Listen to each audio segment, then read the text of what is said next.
생일 축하합니다. 저는 오늘 마태복음 2장 1절에서 11절까지의 말씀을 가지고 기쁘다 구주 오셨네, 이와 같은 제목으로 함께 말씀을 나누겠습니다. 레오나르도 다빈치가 그린 명작이 있죠. 최후의 만찬이라는 그런 명작이 있습니다.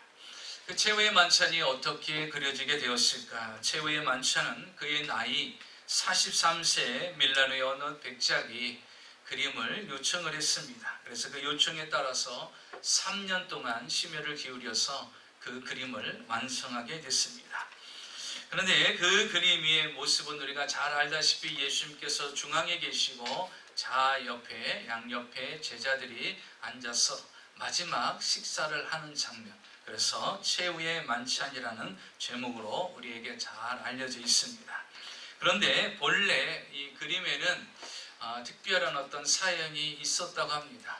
원래 이 그림의 처음에는 예수님의 오른손에는 한 컵이 놓여져 있었습니다. 예수님께서 컵을 들고 있는 장면이 있었어요. 그런데 지금의 그림의 모습은 어떻습니까? 그 컵이 없어졌어요. 왜 그렇게 그림이 바뀌어지게 됐는가? 빈센트가 이제 그림을 그려놓고서 그가 이제 친구를 불렀습니다. 이 다빈치가 불러서 친구에게 이 그림을 보여줬어요. 그랬더니 그 친구가 그림을 자세히 보더니요, 다빈치, 내가 보니까 저 예수님께서 들고 있는 그 잔이 너무나도 똑같이 그린 것 같다. 잔과 똑같다고, 실제 같다고 이야기를 하는 것입니다. 우리가 이야기할 때는요, 그걸 어떻게 받아들일 수 있을까요? 너무나 잘 그렸다, 이렇게 이해하면 됩니다. 그런데 다빈치는 그렇지가 않았어요. 왜냐하면 이렇게 보니까 자기의 중심은 뭐냐면 예수님이 주인공이 되어야 되는데 잔이 더 두드러지게 드러나는 거예요. 그래서 그는 곧바로 그림을 수정하게 들어갑니다. 예수님보다 더 두드러지게 나타나는 것은 있을 수가 없다. 그래서 그 예수님이 들고 있던 그 잔을 수정해서 없애버리고 예수님이 식탁 위에 손을 이렇게 오른손으로 올려서 기대고 있는 모습으로 그림을 수정을 합니다. 그리고서 오늘날 이 최후의 만찬이라는 멋진 작품이 나오게 된 것입니다. 우리가 잘 아는 이 다빈치에게 있어서는요, 예수님보다 더 두드러지는 것은 이 땅에 있을 수 없다라는 그런 정신과 사상이 그에게 있었습니다. 여러분은 지금까지 인생의 도화지에 그림을 그렸죠. 그 그림 속에 여러분은 예수님보다 더 두드러지게 나타나는 그림이 혹시 있는가? 한번 생각해 보십시오.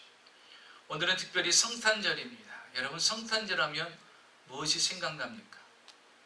아이들한테 물어보니까 산타 할아버지, 그리고 선물, 캐롤송, 반짝이, 이렇게 이야기합니다. 근데 가장 중요한 게 빠졌어요. 여러분, 성탄절하면 누가 떠올라야 되죠? 예수님이 떠올라야 돼요. 생일의 주인공인 예수님이 떠올라야 되는데 예수님을 이야기하는 사람들은 거의 없어요. 주인공은 예수님은 배제되고 오히려 다른 산타 할아버지가 주인공이 되고 누들포 코가 주인공이 되고 장식이 주인공이 되고 실제 탄생하신 예수님은 주인공이 되어버리지 못한 지가 너무나도 오래돼 버렸어요. 그리고 예수님은 잊어버리고 공휴일날 그들만의 축제가 되어버렸어요. 쉬는 날이 되었고 그들만이 즐길 수 있는 그런 시간이 되어버린 겁니다. 성경을 통해서 보니까요, 예수님 당시에도 마찬가지인 것 같아요. 예수님 당시나 지금 현대를 살아가는 사람들이 이 성탄절을 맞이하는 자세가 다릅니다. 예수님께서 탄생하셨을 때 그때 이 유대에 예수님의 탄생을 맞이하는 부류가 세 종류의 부류가 있었어요. 그런데 그 세 종류의 부류들이 다 다르게 예수님의 성탄에 대해서 느끼더라는 것이에요. 그런데 오늘날 현대를 살아가는 사람들도 보니까 이 예수님의 성탄에 대해서 똑같은 그런 느낌이 있더라는 것입니다. 자, 먼저 첫째로 보니까요, 예수님의 성탄에 대해서 어떤 사람이 있느냐? 성탄의 기쁨에 무관심한 사람이 있어요. 예수님의 성탄에 대해서 그렇게 큰 관심이 없는 사람들이 있더라는 것이죠. 예수님의 탄생에 대해서 무관심하는 사람이 있는데 오늘 성경에 보니까 4절에 있습니다. 그 사람들이 누구냐? 대제사장과 백성의 서기관들이라고 이야기를 하고 있어요. 동방박사 세 사람들이 찾아와서 헤로당에게 말했습니다. 유대에 이제 새로운 왕이 났다는데 그 왕이 어디서 났느냐, 나에게 가르쳐달라고 그들이 요청을 합니다. 그때 헤로당이 대제사장과 서기관들을 부릅니다. 그러면서 4절에 이렇게 물어보죠. 그리스도가 났다고 하는데 너희들 들은 적이 있느냐? 그 그리스도가 어디서 났느냐? 하고 대제사장과 서기관들에게 물어봅니다. 여러분, 대제사장과 서기관들은 어떤 사람들이죠? 율법에 대해서 능한 자라요. 하나님의 말씀에 대해서 능한 자들이에요. 그 하나님의 말씀에 대한 지식이 가득 차 있는 사람들이에요. 성경을 모르는 자가 아닙니다. 성경에 대해서 해박한 사람들이에요. 그렇기 때문에 헤로당도 대제사장과 서기관들을 불러가지고 혹시 유대의 왕이 났다고 하는데 너희들 그거에 대해서 들은 적이 있느냐? 그랬더니 대제사장과 서기관들이 뭐라고 말하죠? 5절에 보니까 유대의 베들레헴이오다 그러는 거예요. 유대의 베들레헴에 유대의 왕이 난다라고 기록이 되어 있습니다. 누가 얘기했다고 그랬어요? 선지자가 그렇게 계속해서 이야기해왔다라는 거예요. 구약 성경에 보니까 선지자가 기록하기를 유대의 베들레헴에 새로운 왕이 날 것이고, 6절에 보니까 유대 땅 베들레헴아 너는 유대 고을 중에 가장 작지 아니하도다. 내게서 한 다스리는 자가 나와서 내 백성 이스라엘의 목자가 되리라. 한 다스리는 자가, 새로운 왕이 나와서 이스라엘의 목자가 될 거라고 성경에 기록해 있다라는 거예요. 여러분, 말 꺼내자마자 답이 그대로 나왔죠. 대제사장과 서기관들은요, 예수님께서 유대 베들레헴에 나실 것, 구세주 메시아가 유대 베들레헴에 나실 것에 대해서 정확히 이미 알고 있었던 사람들입니다. 그런데 여러분, 지금 그 알고 있던 지식을 동방박사 세 사람들이 와서 물어보고 있는 거예요. 얼마나 충격적인 일입니까? 이론적으로 지식적으로 알고 있었던 그 예수님의 탄생이 지금 이 현장에서 이루어지고 있다는 것이에요. 그러면 여러분, 이 대제사장과 서기관들은 얼마나 감격스럽겠어요. 드디어 하나님의 말씀이 이루어지는구나. 이 이스라엘 땅에 새로운 목자가 탄생해서, 새로운 왕이 탄생해서 이 나라를 새롭게 만들어 가겠구나. 큰 기대가 생기잖아요. 그러면 그는 어떻게 해야 되겠습니까? 동방박사에게 물어보겠죠. 그곳이 어디입니까? 갑시다. 그 별이 떠 있는 곳이 어디입니까? 그 장소가 어디입니까? 베들레헴이지만 정확하게 장소는 모르잖아요. 그래서 그곳을 향해서 같이 가야 되지 않겠습니까? 그런데 그들은요, 성경을 보십시오. 대제사장이라든지 서기관 어느 누구도 그들과 함께 가지 않습니다. 그들은 하나님에 대한 지식이 있었어요. 예수님에 대한 지식만 있었어요. 머리만 있었어요. 그러나 예수님의 탄생에 대해서는 전혀 기쁨이 없었던 것입니다. 예수님이 유대 베들레헴에 나시고 예수님께서 이 땅에 왕으로 나시고 이제 그 목자가 되셔서 이스라엘을 지도하실 거라는 선지자들이 수없이 말씀했던 것이 지금 오늘 이루어진다라는 거예요. 얼마나 감격스럽고 얼마나 기쁘고 얼마나 축제스러운 일이고, 이제 이 나라가 변화될 수 있는 그런 위대한 일이 생기지 않았습니까? 그렇음에도 불구하고 지금 어떻습니까? 이 대제사장과 서기관들은요, 지식적으로는 예수님에 대해서 알았지만 마음으로는요, 아무런 반응도 없어요. 그들에게 기쁨도 없습니다. 감격도 없습니다. 예수님이 탄생하셨다는데 그곳에 찾아가 보고 싶은 마음도 전혀 없는 것입니다. 그래서 그들은요, 이 동방박사 세 사람들이 이야기해도요, 쫓아가질 않습니다. 보니까 오늘날도 그렇습니다. 대제사장과 서기관들처럼 예수님에 대해서 너무나 잘 알아요. 오늘날 신앙생활하는 분들 중에서도 보면요, 대제사장과 서기관들처럼 지식으로만 알고 머리로만 가득 차 있는 사람들이 알아요. 예수님께서 이 땅에 왜 오셔야 되는가 잘 알고 있습니다. 예수님께서 이 땅에서 행하신 일이 무엇인가 잘 알고 있어요. 예수님께서 왜 십자가에 못 박혀 죽으셔야만 했는지 잘 알고 있어요. 예수를 믿으면 어떠한 복을 받는지 잘 알고 있어요. 성탄절에 대해서 잘 알고 있습니다. 이렇게 모든 예수님에 대해서 다 알고 있음에도 불구하고 다만 머리로만 알고 있는 뿐입니다. 그들에겐 탄생의 기쁨도 없어요. 그래서 그렇게 성탄절이 중요하지 않습니다. 성탄절을 맞이했음에도 불구하고 그들에게는 기쁨이 없어요. 나와서 경배하고 찾아와서 감격과 기쁨을 같이 나눠야 되는데 이 대제사장과 서기관들은요, 지식적으로는 예수님께서 베들레헴에 나시고 유대의 왕으로 나신다라는 지식은 알고 있지만 실질적으로는 그들은 가서 예수님께 기뻐하며 감격하며 예배드리고 경배하는 장면이 전혀 나오지 않다는 것이에요. 여러분은 어떻습니까? 오늘 이 성탄절이 어떤 모습으로 여러분에게 다가옵니까? 하나의 성탄절 행사가 됩니까? 아니면 절기의 행사입니까? 이론적으로 알고만 있는 예수님의 탄생으로 그치고 있지는 않습니까? 대제사장과 서기관들은요, 종교인으로 살아가는 거예요. 예수님의 탄생에 동참하는 것이 아니라 이론적으로 머리로만 알고 있는 성탄절을 보내고 있는 거예요. 오늘날 그리스도인들이 그런 분들이 있어요. 머리로만 지식으로만 성탄절을 보내요. 예수님하고 나하고는 전혀 상관이 없어요. 그분과 나하고는 전혀 상관이 없는 하나의 절기요, 하나의 그냥 축제인 것입니다. 두 번째로 보니까 이 성탄절을 맞이하는 사람이 있는데 그 두 번째 사람은 성탄의 기쁨을 누리지 못하는 사람이 있어요. 여러분, 성탄은 모든 이에게 기쁨이 되는데 기쁨을 누리지 못하는 유일한 사람이 하나가 있어요. 그게 누구냐? 오늘 보니까 헤롯 왕이라고 이야기합니다. 여러분 보십시오. 헤롯 왕은 누굽니까? 당시 예수님 탄생하신 당시의 유대의 왕입니다. 그런데 동방박사들이 와서 말합니다. 유대의 새로 나실 왕이 어디 있느냐 그러는 거예요. 볼까요? 2절을 보십시오. 성경 2절에 보니까 동방박사들이 유대 땅에 나타나서 이런 말을 합니다. 2절에 유대인의 왕으로 나신 이가 어디 계시냐? 유대인의 왕으로 나신 이가 어디 계시냐고 물어보는 거예요. 여러분, 유대인의 왕으로 나신 이가 어디 있냐는 거예요. 내가 왕인데, 여러분, 내가 왕인데 새로운 왕이 났다는데 지금 현재 왕으로 있는 헤롯 왕이 기뻐하겠어요? 즐거워하겠어요? 기쁠 리가 없는 것이죠. 즐거울 일이 없는 거예요. 그래서 곧바로 대제사장과 서기관들을 부른 거예요.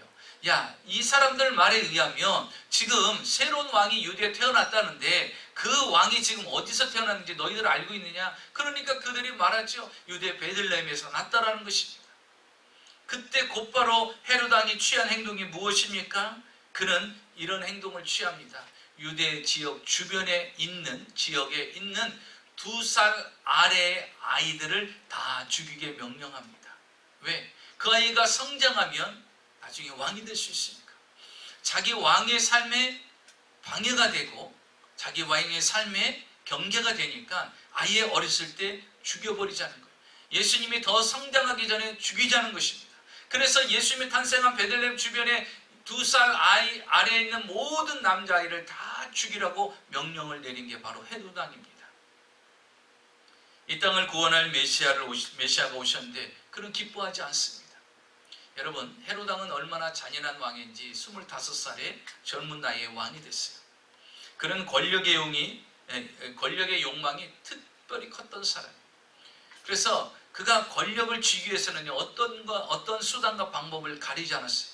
자신에게 부인이 10명이나 있었어요. 그런데 10명의 부인을요 다 죽입니다. 그 10명의 부인의 자녀들까지도 다 죽여버려요. 여러분, 부인을 다 죽이고 자식들까지 다 죽이고 혼자 있는 거예요. 왜? 누구에게도 그 권력을 주고 싶지 않은 거예요. 그래서 부인까지도 죽이고 자식들까지 죽여가면서 그 권력을 삼으려고 한 사람이 지금 여기에 등장하는 헤롯이라는 사람이에요.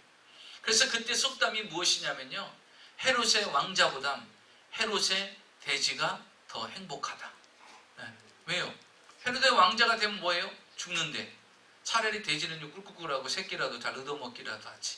네. 돼지가 더 행복하다는 거예요. 그만큼 속담이 있을 정도로 그렇게 잔인한 왕이었어요.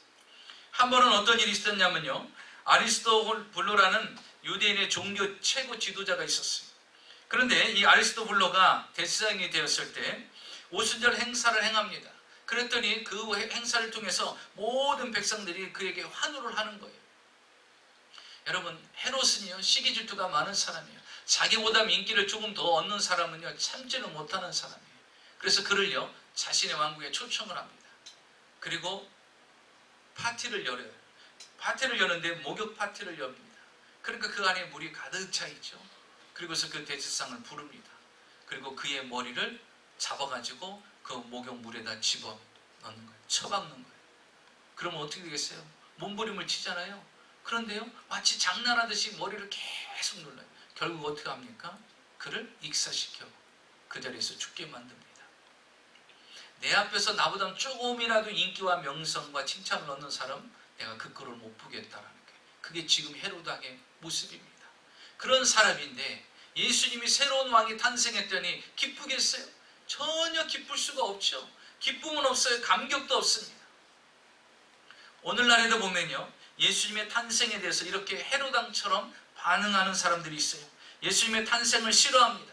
어떤 사람은 심지어 성탄절을 공휴일로 정한다는 것조차도 반감하는 사람들이 있어요. 심지어 그들은요, 예수님이 하나님의 아들이라는 것, 우리의 구주가 되신다는 것을 부정합니다. 더 나아가서 그들은요, 예수님이 세우신 교회에 대해서도 배척을 합니다. 오늘 우리 사회에 안티 기독교 세력이 있어요. 그래서 기독교에 대한 어떤 안 좋은 것들이 있으면 좋은 것들은 절대로 안 올립니다. 안 좋은 것들 있잖아요. 교회에 관해서, 목회자에 관해서, 성도에 관해서 그런 것들이 있으면요, 다 올립니다. 요즘은 특별히 유튜브를 통해서요, 다 올리죠. 그래서 기독교의 세력을 완전히 안티 세력으로 만들어갖고 안 좋은 것들만 계속해서 합니다. 마치 헤롯이 아기 예수를 죽이려고 하는 것처럼 몸된 교회를 파괴시키려고 다가오는 세력들이 있어요. 그래서 이 땅에서는 교회가 없어져야 된다, 이렇게 생각해서 교회를 멸망시키려고 다가오는 사람들이 있어요.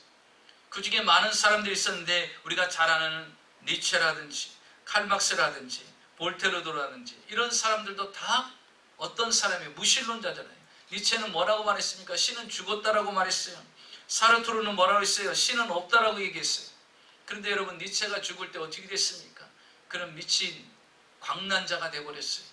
그리고서 그가 죽기 전에 자신의 낙서장에 메모를 남겼어요. 그 메모의 내용이 무엇인 줄 아닙니까? 신이여 당신은 살아있다, 나는 죽었다, 이렇게 남겼어요. 신은 없다고 한 사람이 마지막 자기가 임종을 하면서 그 메모장에 낙서한 것이 신은 살아있고 나는 죽는다, 이렇게 기록한 것입니다. 볼테르는 어떻습니까? 볼테르는요, 프랑스 사상가입니다. 그런데 그는 무신론자예요. 신은 없다라는 거예요. 그래서 그는 항상 외쳤던 것이 뭐냐면 신의 존재를 부인했어요. 그래서 자신의 가지고 있는 인쇄소에서 신이 없다라는 것을 이제 책을 만들어 갖고 인쇄해 갖고 전 세계에 배포했던 사람입니다. 그러면서 그가 항상 호언장담했던 것이 뭐냐면 앞으로 100년 후에는 이 지구상에서 하나님의 존재를 믿는 미신가들은 다 사라질 것이다. 절대 볼 수가 없을 것이다. 왜? 신은 없기 때문에.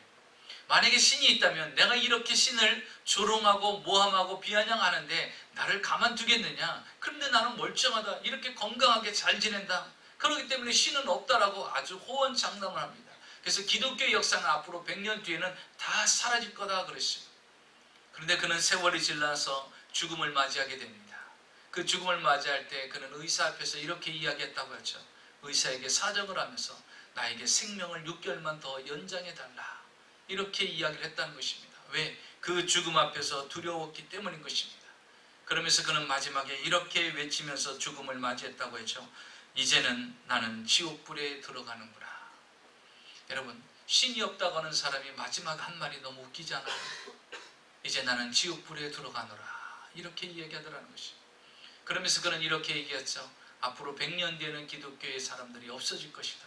지금 그가 죽고 난 뒤에 이 세상은 어떻게 달라졌습니까? 전 세계가 기독교인화 돼가고 있지 않습니까? 더 많은 사람들이 예수를 믿고 더 많은 사람들이 하나님을 믿었어요. 그리고 더 중요한 것은요, 그가 신은 없다라고 책까지 만들어서 사용했던 그 자신의 인쇄소는요, 지금 그곳에서 어떤 일이 일어나는 줄 압니까?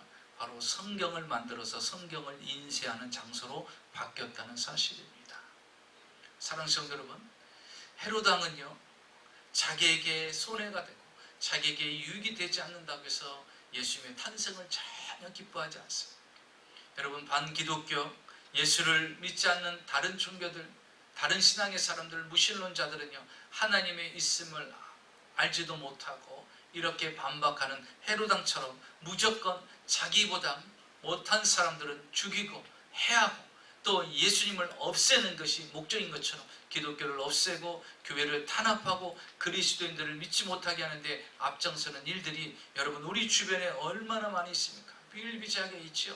기독교인들을 탄압하고 화형을 시키고 지금 저 아프리카 지역이나 다른 무슬림 지역에서는요 아직도 목숨을 내놓고 순교하는 분들이 있잖아요. 왜? 하나님을 알지 못하는 헤로당 같은 사람들이 있기 때문인 것입니다. 그럼에도 불구하고 그곳에서 들어가 복음을 증거하고 있는 것이 오늘날 시대인 것입니다.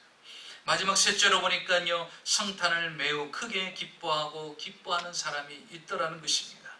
예수님이 탄생할 때는요 사실 그때 시기는 기뻐할 일이 전혀 없었던 시대입니다. 왜냐하면 이스라엘은 지금 로마의 속국이 됐어요. 자기 나라가 없어요. 로마의 속국이 되어서 통치를 받는 그런 시대입니다. 그리고 유대를 다스리는 왕이라 하는 사람은 어떻습니까? 완전히 폭군이잖아요. 광란의 사람입니다. 그런 사람 앞에 어떻게 정치가 제대로 되어가고 있겠어요?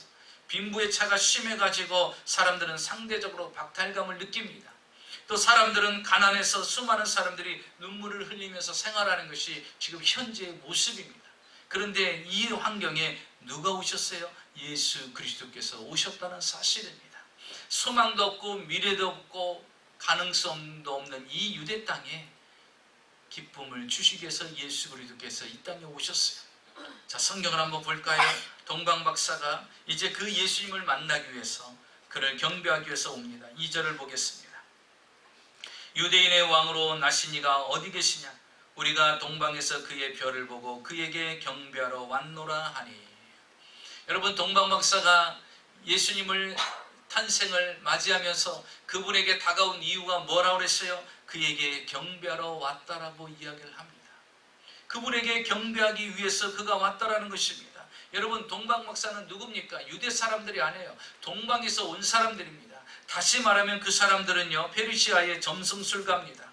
페르시아의 점성술은요 바벨론의 천문학을 그대로 수용한 것입니다. 그렇기 때문에 우리가 지금 최고의 과학시대, 문명시대에 산다고 하지만 사실 보면요 아직도 별자리라든지 아니면 아직도 음력이라는 것들을 우리가 영향을 받고 살아가고 있지 않습니까? 그렇기 때문에 그 당시의 천문학은요 최첨단의 과학적인 지식이었습니다. 그렇기 때문에 그 천문학의 지식을 갖고 있는 이 동방박사 그 사람들이 그 지식을 갖고 있는데 하루는 하늘을 보니까 하늘의 별이 특별한 별이 뜬 거예요. 그런데 그 별이 움직이기 시작하는데 그들이 생각할 때는 저 별은 새로운 왕이 탄생하는 별이다 이렇게 생각한 거예요. 그들은 점성 전문가로서 그거를 이미 알게 된 거예요. 그래서 그 별을 쫓아가자. 새로운 왕이 이 세상에 나왔다. 그래서 동방박사 세 사람들이 그 별을 향해서 쫓아가기 시작합니다. 그런데 여러분 생각해 보세요. 그 별을 따라가는데 그 길이 쉬웠겠습니까? 그 별을 따라가려면요 강도 건너야 돼요. 그렇죠? 사막길도 건너야 됩니다. 더위와도 싸워야 되고 추위와도 싸워야 되는 것입니다. 또한 별은 밤에 환하게 비치죠. 낮은 비치지 않아요. 그러니까 밤에만 꼭 이동해야 돼요. 그러니까 이동할 때 밤에 계속해서 어떻게 해야 돼요? 쉴 새 없이 그 별이 가는 곳까지 계속해서 따라가야 되는 것입니다. 멈춤이 없는 거예요. 그래서 그들은요 그 고생에도 불구하고 드디어 유대 땅에 들어오게 됩니다. 그들은 제사장과 대제사장과 서기관들을 통해서 유대 베들레헴에 예수님이 탄생할 거라, 새로운 왕이 탄생할 거라는 것을 알고서 그들은 다시 이제 그 베들레헴을 향해서 나갑니다. 그런데 어떤 일이 일어납니까? 그곳에 있던 별이 다시 움직이기 시작하죠. 자 보십시오. 10절을 한번 볼까요? 그래서 그들은 베들레헴을 향해서 쫓아갑니다. 10절에 보니까 그들은 어땠어 그랬어요? 그 별을 보고 그들이 별을 보고 매우 크게 기뻐하고 기뻐하더라. 그 별을 보고 예수님의 탄생을 신호를 보여주는 그 별을 보고 이 동방박사 세 사람들은 매우 기뻐하고 기뻐했다라는 거예요. 여러분 성탄절은 어떻게 맞이해야 되느냐? 매우 크게 기뻐하고 기뻐할 수 있는 성탄절이 되시기를 주의 이름으로 축원합니다. 성탄절에 대해서 알고는 있는데 무감각한 저 대상과 서기관이 아니요, 그 성탄절에 대해서 기쁨이 없는 헤로당이 아니요, 우리는 이 동방박사들처럼 기뻐하고 기뻐하는데 매우 크게 기뻐할 수 있는 사람이 되어야 되는 것입니다. 한번 볼까요? 11절입니다. 그들은 그 별을 따라가서 아기 예수 탄생한 곳을 봅니다. 그리고서 집에 들어갑니다. 11절에 보니까 집에 들어가 아기와 그의 어머니 마리아가 함께 있는 것을 보고 엎드려 아기께 경배하고 보배압을 열어 황금과 유황과 몰약을 예물로 드리니라. 여러분, 오늘 본문에 참 중요한 것이 하나가 있어요. 우리가 천주교에서 이야기하는 마리아 숭배하는 모습, 여러분 어떻게 생각합니까? 마리아는 숭배의 대상이 될까요? 경배의 대상이 될까요? 오늘 본문에 정확한 답을 우리에게 이야기해 주고 있어요. 보십시오. 동방박사서 사람들이 집에 들어갔어요. 그랬더니 아기와 그의 어머니 마리아가 함께 있는 것을 봅니다. 그렇죠? 같이 봤어요. 그런데 그들이 누구에게 경배를 합니까? 엎드려 누구께? 아기께 경배했다 그랬어요. 그렇죠? 마리아에게 경배한 것이 아니라 오직 아기께만 경배했다라는 거예요. 그러면 우리가 경배할 대상은 누구예요? 마리아예요? 예수님이에요? 오직 예수님 뿐이라는 사실입니다. 그래서 우리는 착각하면 안 돼요. 마리아가 있음에도 불구하고 마리아에게 경배한 것이 아니라 아기 예수께만 오직 경배했다라는 것입니다. 그런데 잘못되게 어떻게 됩니까? 마리아를 경배하는 방향으로 바뀌어졌어요. 마리아가 더 높아져 버렸어요. 마리아를 경배의 대상으로 섬기고 있어요. 그렇지 않아요. 여러분, 이 땅에서 오직 경배할 대상, 경배 받으실 분은 오직 하나님 예수 그리스도 외에는 없는 걸 믿으시기 바랍니다. 어느 누구도 경배의 대상이 될 수가 없어요. 그래서 그들은요, 그 예수님 앞에 엎드려 그 기쁨으로 메시아를 경배합니다. 여러분, 성탄절은 누구의 날입니까? 산타클로스의 날로 왜곡하고 있어요. 아기 예수님에 대해서는요, 언론도 추방을 시킵니다. 여러분 보세요. 성탄절을 맞이할 때 그들이 예수에 대해서 이야기합니까? 안 얘기해요. 그래서 성탄절을 뭐로 표현합니까? 해피 할러데이. 그렇죠? 네. 여러분, 기독교인들도 분명히 알아야 돼요. 서로 인사할 때 해피 할러데이 이게 아니에요. 뭐라고 인사해야 될까요? 메리 크리스마스. 여러분, 크리스마스라는 뜻이 무엇이냐면요, 그리스도와 미사라는 합성어예요. 그럼 다시 말하면 미사라는 건 뭐죠? 예배라는 거예요. 경배한다는 거예요. 다시 말하면 그리스도를 경배하고 예배하는 것이 크리스마스라는 거예요. 그러니까 우리는 뭐라고 인사해야 돼요? 메리 크리스마스라고 인사해야 돼요. 해피 할러데이가 아니라. 그래서 트럼프 대통령이 한 것 중에 가장 잘한 게 뭐냐? 그 전에 대통령들은 나와서 항상 뭐라고 말했죠? 해피 할러데이. 오바마 대통령까지 계속 그랬죠? 그런데요, 대단한 사람이 하나 등장하더니 이렇게 얘기하잖아요. 이제 해피 할러데이가 아니라 메리 크리스마스. 예수님을 경배하는 날이다. 나 같은 사람도 아는데 국민들이여 다 아소서. 이러고서 선포를 했죠. 그래서 이제 뭐예요? 예수님을 경배하는 날이 성탄절이라는 걸 알아라는 거예요. 그래서 여러분, 그리스도인들은요, 성탄절이 되면 인사를 어떻게 될까요? 하나님을 경배합시다. 메리 크리스마스. 해피 할러데이. 예수 믿는 사람은 그런 말 하는 거 아닙니다. 근데 지금 방송을 들어보세요. 메리 크리스마스 하는데 별로 많지 않습니다. 해피 할러데이. 그걸 많이 사용해요. 왜? 종교적인 특징을 드러내지 않겠다는 거예요. 예수님을 드러내지 않겠다는 거예요. 그 예수님 때문에 기뻐하지 않겠다는 거예요. 여러분, 성탄절은 누구 때문에 기뻐해야 돼요? 예수님 때문에 기뻐해야 돼요. 쉬는 날이라 기쁜 게 아니에요. 절기이기 때문에 기쁜 게 아니라 예수님 때문에, 바로 지금 이 동방박사처럼 예수님 때문에 기뻐해야 되는 것입니다. 그런데 이 사람들이요, 와서 어떤 일을 행합니까? 예수님 앞에 선물을 가지고 왔어요. 그런데 그 선물은요, 황금과 유황과 몰약인데, 이것은 그때 당시 제일 귀하고 가장 비싼 물건이라는 거예요.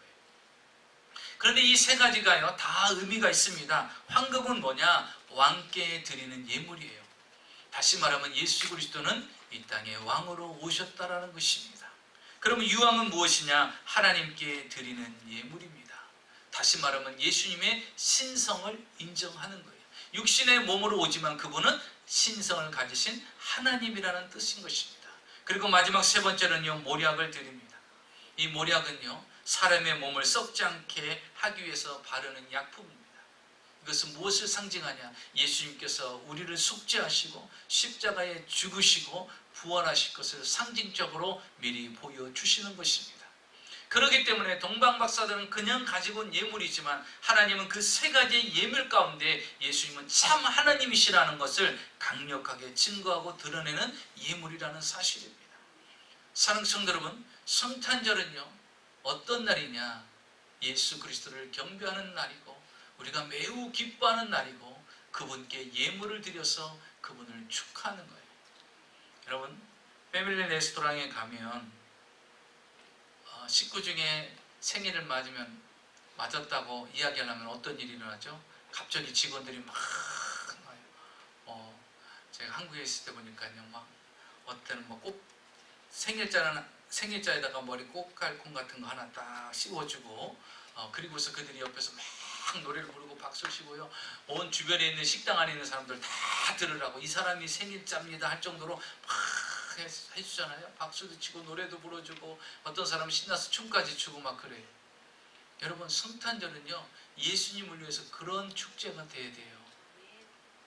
우리만의 축제가 아니고 우리 가정이 쉬는 날이 아니라 예수님 앞에 그분을 경배하고 그분을 인해서 우리가 기뻐하고 그분 앞에 예물을 드리면서 하나님, 주님의 탄생은 우리에게 큰 의미가 있습니다. 왜?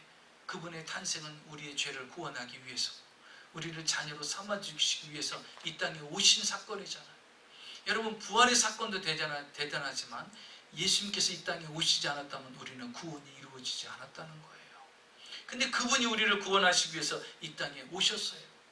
여러분, 얼마나 기쁘고 기쁜 날입니까? 얼마나 감격스럽고 감격스러운 날이에요.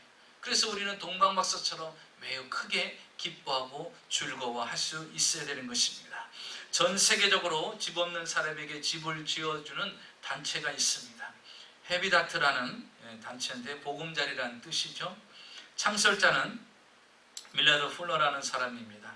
1960년대에 미국의 소문난 백만장자였어요. 사업이 잘 돼서 그런 밤마다 집에 들어오면 하는 일이 뭐냐? 돈을 세는 일을 하는 거예요. 집에 들어오면요 계속 돈을 세. 밤새로 돈 세다가 잠을 드는 거예요. 그게 일이었어요. 그래서 나가시 열심히 또 일해갖고 돈을 또 잔뜩 벌면 집에 들어와갖고 계속 돈을 세요. 돈을 세다가 또 잠들고. 어느 날은요 돈을 많이 벌어가지고 집에 들어와서요 정신없이 막 돈을 세다 보니까요 집에 아무도 없는 것도 몰랐던 거예요.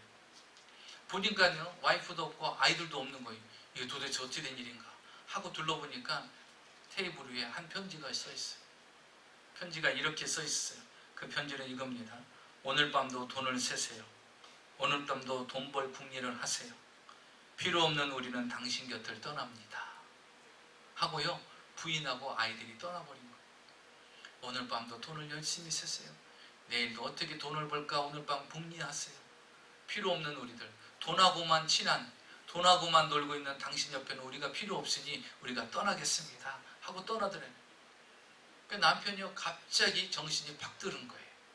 그리고 그 돈가방을 집어던지고 이제 부인하고 자식들을 찾으러 나갑니다. 그리고 이제 그 부인과 자식을 찾아가지고 그 앞에서 그가 회개를 합니다. 내가 잘못했다. 내가 돈만 쫓아가지 않겠다. 내가 당신만을 따라가겠다. 그래서 그 부인과 아이들과 함께 그들이 어디를 가느냐, 조지아주에 있는 팜에 있는 기독교 공동체를 들어갑니다. 그 공동체에 들어가면서 그가 하는 일은 재산을 다 정리하기 시작해요. 회사도 다 팔아버립니다. 호숫가에 있던 멋진 별장도 팔아버리고 타고 다니던 비싼 자동차도 다 팔아버리고 그리고 즐겨 타던 말도 다 팔아버리고 전 재산을 정리합니다. 그리고 난 뒤에 아프리카 콩고 빈민촌으로 들어갑니다. 아프리카 콩고 빈민촌에 들어가서 그는 11만 채나 되는 집을 그들에게 무료로 지어줍니다. 그리고 전 세계를 돌아다니면서 집 없는 자에게 집을 지어줍니다. 한국에도 이게 상당히 붐이 됐죠. 전 세계적으로 붐이 돼서 집 없는 자에게 집을 지어줘요. 그래서 집을 지음을 받은 사람들은요 자기가 또 다른 사람에게 집을 지어준다 그러면 자원에서 봉사하러 가요. 가서 그 집 짓는데 같이 봉사를 합니다.